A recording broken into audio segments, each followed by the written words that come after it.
Recuerdo bien aquellos 400 golpes de Truffaut y el travelling con el pequeño deserto Antoine Duanel, playa a través, buscando un mar que parecía más un paredón.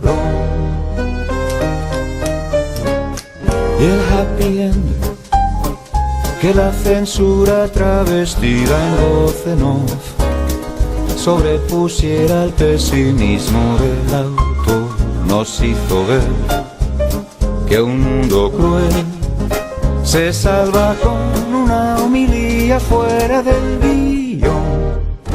Cine, cine, cine, cine, más cine por favor, que todo en la vida es cine, que todo en la vida es cine y los sueños cine son. Al fin llegó el día tan temido más allá del mar, previsto por los grises de Henri Descartes. Cuánta razón tuvo el censor, Antoine Duanel murió en su domicilio conyugal. Pido perdón por confundir el cine con la realidad. No es fácil olvidar Cahiers du Cinéma, le Mac Mahon, eso pasó.